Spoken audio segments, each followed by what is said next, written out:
দর্শক, আমার হিসাব শাখার অফিসার কামরুল জামান স্যার ওনার ট্রিগার ফিঙ্গার হচ্ছে ট্রিগার ফিঙ্গার হচ্ছে এমন একটা আর্থ্রাইটিস প্রবলেম যেটা এই গিটে হয়, এখানটায়, এই জায়গায়,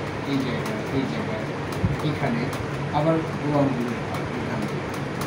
যদি বৃদ্ধাঙ্গুলে হয় তাহলে সেটাকে বলে ট্রিগার থাম্ব, আর অন্যান্য আঙ্গুলে হলে সেটাকে বলে ট্রিগার ফিঙ্গার। তো এক্ষেত্রে উৎকৃষ্ট এক্সারসাইজ হচ্ছে যে আঙ্গুলটাকে ধরবো, ধরে যথাসম্ভব আমরা বাঁকাবো, একে বাঁকানোর পর এভাবে আমরা ছেড়ে দেবো। এইটাই হচ্ছে এর কার্যকরী এক্সারসাইজ। আমরা ফিজিওথেরাপিস্টরা এই কাজটা করে থাকি, তবে এটা একটা সঠিক নিয়মে করতে হয়, যার জন্য একজন প্রশিক্ষণপ্রাপ্ত থেরাপিস্টের নিকট এটা করা উত্তম।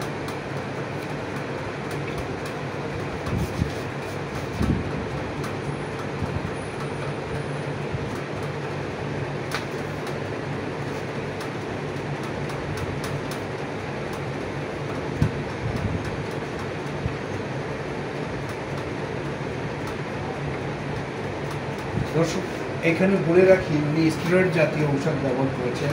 উনি একজন মেডিসিন বিশেষজ্ঞের কাছে গিয়েছিলেন, কিন্তু স্টেরয়েড কিন্তু এই ব্যথাটা আপনার রিমুভ করতে পারে না। এটা একটা স্থানিক ব্যথা, মেকানিক্যাল প্রবলেম।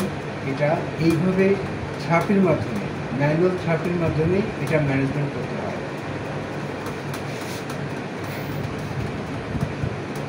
আর এক্ষেত্রে সেন্সেশন বৃদ্ধির জন্য, নিউরো পেইন রিল্যাক্সের জন্য ন্যাচারোপ্যাথি হিসেবে হোমিওপ্যাথি বেস্ট। এই ধরনের সমস্যার ক্ষেত্রে আমরা হোমিওপ্যাথি ব্যবহার করে থাকি।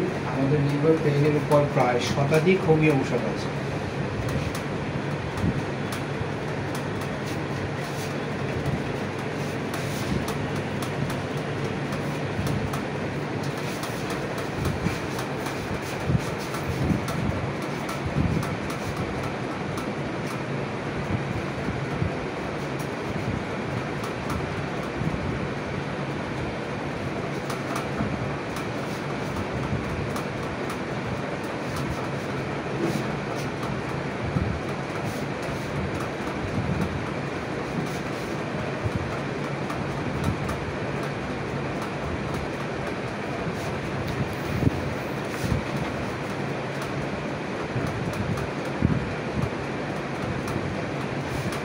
দর্শক, এই এক্সারসাইজটা করানো হচ্ছে এটা রিল্যাক্সের জন্য।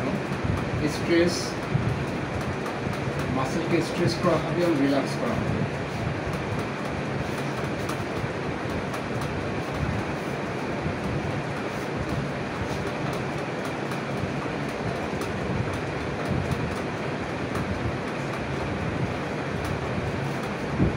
এখানে আর্মের যে বাইসেপস থাকে, বাইসেপস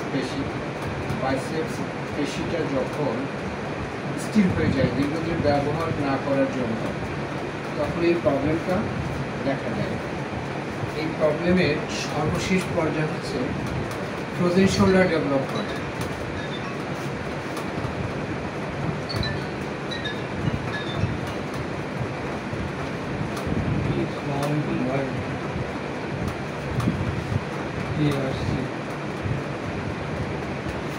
একটু অসুস্থ হয়।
তো কি দুই হাতে নিতে হয়?